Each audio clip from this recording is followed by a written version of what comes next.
2011. It has been a year of tragedy, a year of conflict, a year of reflection, and for some, a year of hope. From the tsunami in Japan to uprisings in the Mideast, the Wall Street Journal spent the year keeping you in the know. Now we're going to take a look back at some of the most important news and events of the year. It was 1 week into the year when our nation was rocked by a deadly shooting in Tucson, Arizona. 911, where's your emergency? I know in Oracle there's been a shooting at Safeway. 6 people were killed, including a 9-year-old girl. A gunman approached and started shooting. Is anybody injured? Did you say Gabrielle Gifford was hit? I do believe Gabrielle Gifford was hit. Let's use this occasion to expand our moral imaginations. She is beginning to stand with assistance. She's scrolling through an iPad. These are all fantastic advancements forward. Gabby opened her eyes for the first time.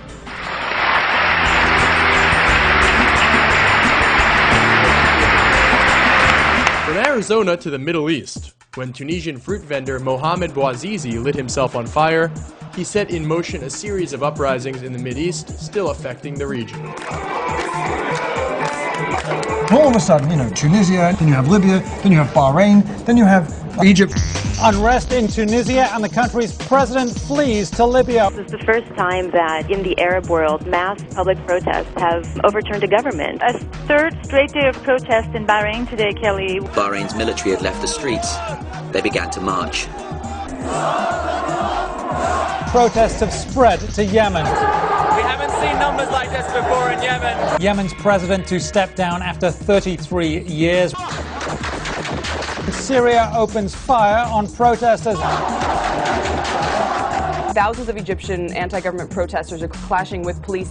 The Egyptian government has an important opportunity at this moment in time to implement political, economic, and social reforms. Protesters overpowered them, the security forces. The protesters have held and moved past Tahrir Square.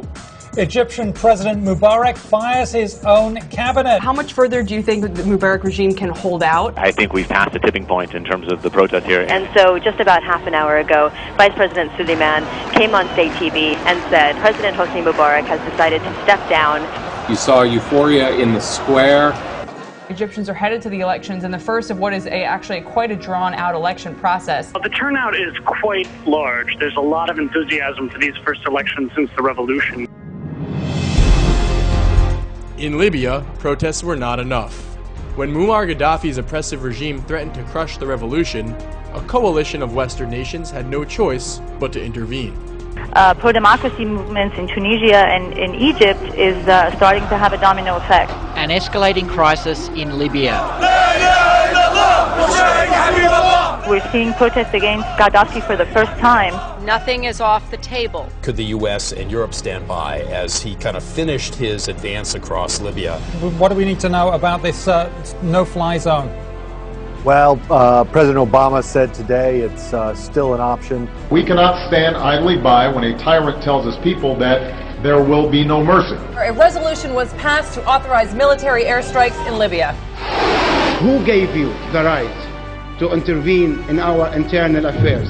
An international coalition involving the United States has begun a targeted campaign of missile strikes aimed at subduing the air defenses of Libyan dictator Muammar Gaddafi. Last night was pretty intense here. We heard a lot of explosions. 95% of Libya is now under rebel control. The city was quite easily overrun, kind of similar to what happened in Baghdad. Muammar Gaddafi has been killed. This according to reports out of Libya, both from the Prime Minister and from rebel forces. People have been crying with happiness. People have been shouting with joy. 42 years of the dictator are over, they say. But protests this year were not isolated to the Mideast. Poor economic circumstances and discontent permeated the globe. In August, it was Londoners who took to the streets for 4 consecutive nights of looting, arson, and lawlessness.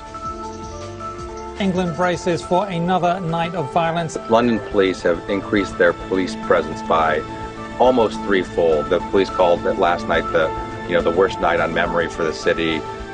And in Greece, dissatisfied citizens began rioting as their country became the epicenter of the European debt crisis. Greece literally is on fire. There were rocks being thrown, paving stones broken up and used as projectiles, firebombs.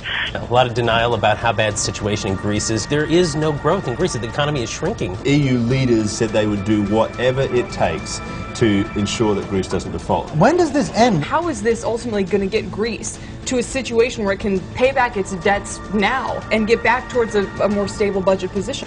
The focus of the investing world will definitely be on Athens. But debt troubles hit both sides of the Atlantic this year. Here in the U.S., a deadlocked Congress nearly caused the nation to default on its debt as lawmakers struggled to reach a compromise to raise the national debt ceiling.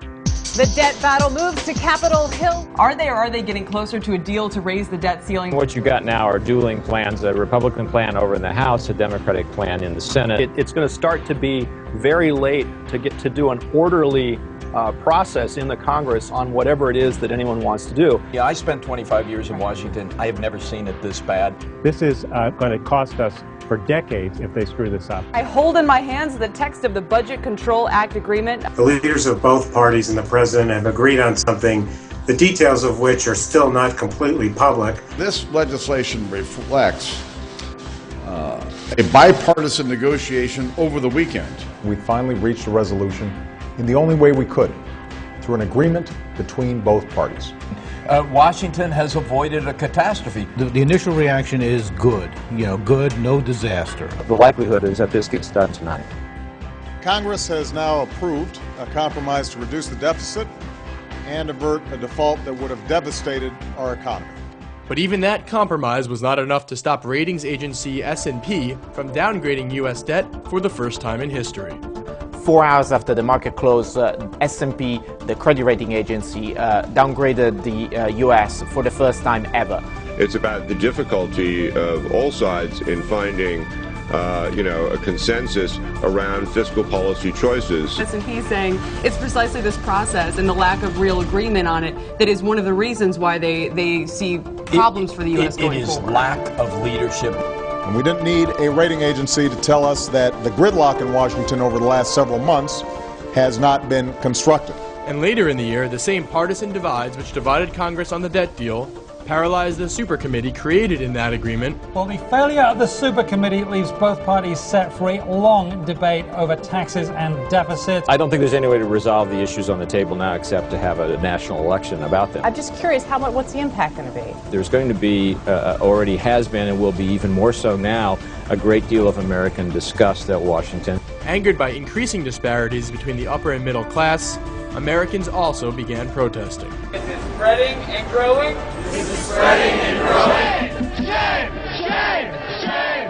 Shame! Shame! Different protesters have started to gather within the last 15 minutes or so. Anti-Wall Street protests are entering their third week. The New York Police Department is arresting these people instead of the banksters. Something is happening. There were some arrests last night. Things turned a little bit ugly. They're getting ready to march up Fifth Avenue towards the different, homes such as Rupert Murdoch and CEO of JP Morgan Chase. They've got bigger numbers in more and more cities across the country. Late last evening in Atlanta, 53 Occupy protesters were arrested here. Here in Chicago, protesters have occupied the corner outside the Federal Reserve Bank and the Chicago Board of Trade for 10 days. 175 others stayed, and all of those were arrested. Don't shoot students! Protesters are angry, and the NYPD is definitely lashing out. There was a huge force of police that swarmed into the Occupy encampment in Los Angeles. The whole entire thing was surrounded with all officers in their riot gear. And now, something's going on.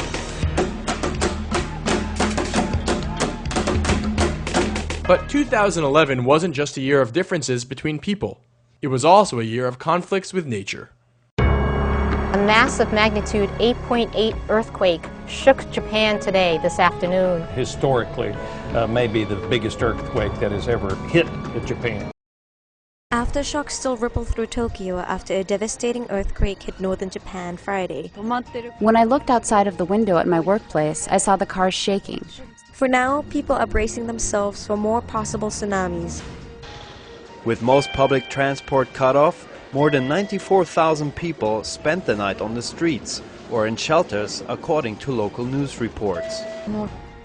Empty shelves in Tokyo supermarkets, no bread, no water, no toilet paper. The extent of the devastation is coming into focus. Cars and warehouses swept up and transplanted inland. The biggest tsunami ever is about 6 meters high, whereas this one was believed to be now more than 14 meters. The Fukushima Daiichi nuclear power plant has now suffered serious problems in 4 of its 6 reactors. Many in Tokyo, though more than 140 miles from the plant, fear nuclear exposure if the wind current changes.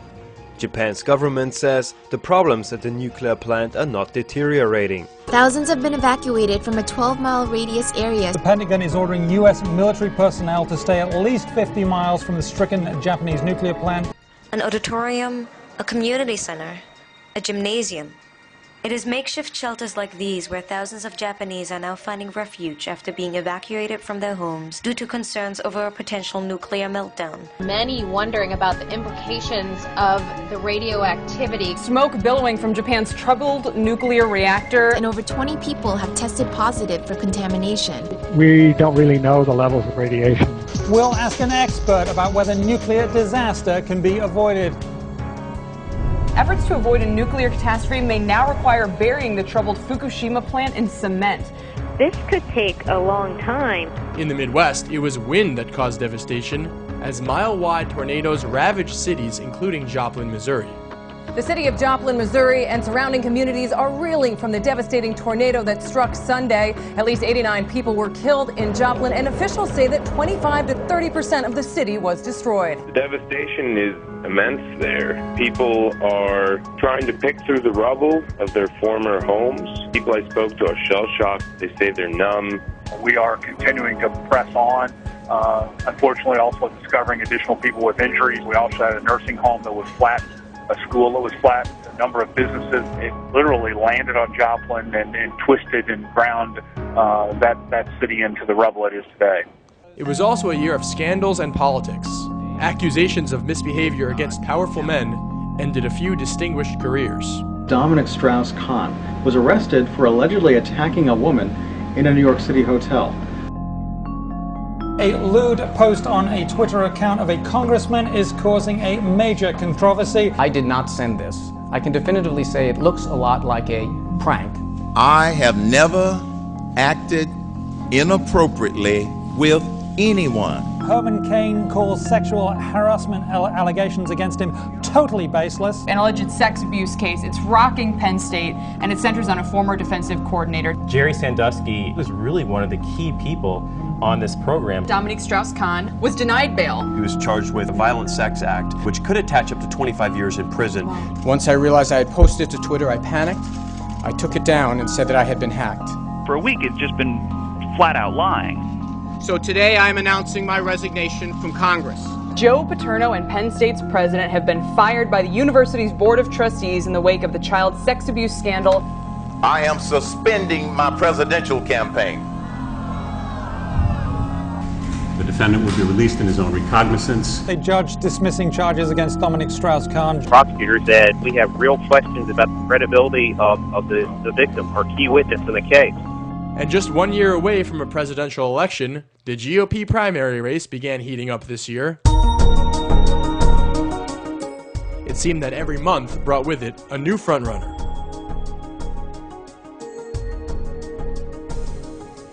The unofficial kickoff of the 2012 campaign season. Former Massachusetts Governor Mitt Romney has surged to a lead among the Republican presidential hopefuls. We can now say he is the numerical frontrunner here. I filed today my paperwork to seek the office of the presidency of the United States. You know, Michelle Bachmann had a good night. You have Michelle Bachmann, who won the Iowa straw poll, which doesn't give her anything except status, but that's important at a time like this. Michelle Bachmann, it is incredible what's happened to this woman. She is down to 4%. More than a year before the 2012 election actually happens, it already looks like we have our candidates. That is Mitt Romney and President Obama. Romney has the classic front-runner strategy. He is simply ignoring everyone else.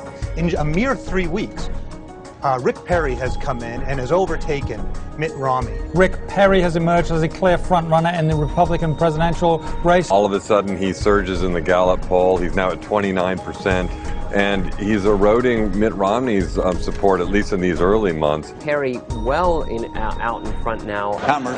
Commerce, and let's see, I can't. The third one I can't, sorry. Oops. After his debate performance last week, there have been a lot of questions raised as to whether he's really ready for this moment. Herman Cain is now leading the field of likely GOP contenders. It's coming down to Gingrich v. Romney. Support among likely GOP voters for Newt Gingrich is now 40%. It's really profoundly become a two-person race right now. And while the media helped vault candidates into the spotlight, this year News Corp, parent company of the Wall Street Journal, saw itself in the public eye as chief executive Rupert Murdoch answered questions from British Parliament about knowledge of phone hacking among high-level company executives. News Corp once again in the spotlight over the phone hacking scandal. I was not aware at the time. Not just celebrities had their phones hacked, but also private citizens, and specifically, phones related to families of murdered girls or troops or bombing victims, and that has really just caused outrage here. The latest on this phone hacking scandal, Rebecca Brooks has resigned. News Corp execs appearing before Parliament. That News Corp has a zero tolerance to wrongdoing by employees. Who knew what about phone hacking when? But it wasn't just the news that divided us, for which we remember 2011. It was also the news that helped bring us closer together. And welcome to Royally Ever After, the Wall Street Journal's coverage of the royal wedding. To love and to cherish. Till death us do part. Till death us do part. Till death us do part. All of London is celebrating as Prince William and Catherine Middleton are now married. 1,000 military personnel are supposed to escort the bride and groom to the big processional parade to Buckingham Palace for their lunch receptions. In America, the country was united in celebration that an old enemy was finally brought to justice. Osama bin Laden, the world's most wanted terrorist, was killed in a raid overnight. For over 2 decades, bin Laden has been al-Qaeda's leader and symbol. The death of bin Laden marks the most significant achievement to date in our nation's effort to defeat al-Qaeda. Revenge has been served. My brother's death has been avenged, along with so many of the thousands that were killed. For the young people, this is all they've known, and now that's changed, at least for a day. For the folks who lost loved ones, it's the first piece of truly, truly great news they've had since 9/11. Yesterday, Osama bin Laden found out that America keeps its commitments. And the country marked the 10-year anniversary of the attack that changed everything. It's been 10 years since the 9/11 terror attacks. Think about the last 10 years, my life, how it's changed. George C. Kane. Salvatore B. Calabro. While I was sleeping, and the vision that was planted in my brain still remains. Being able to open this memorial for the families in time for the 10th anniversary. 9/11 has changed us all. In the restless dreams I walked alone. It was also a year of goodbyes. The world said goodbye to perhaps its greatest inventor. Our story this morning, of course, is that Steve Jobs has died at the age of 56. We're going to introduce today iPad 2, the second generation iPad. Steve Jobs remade the technology industry and remade our lives in many ways. Steve Jobs launched his career in 1976 in his parents' garage. He brought out a computer that had a mouse, that didn't have command lines, that had icons and drop-down menus. The new iMac.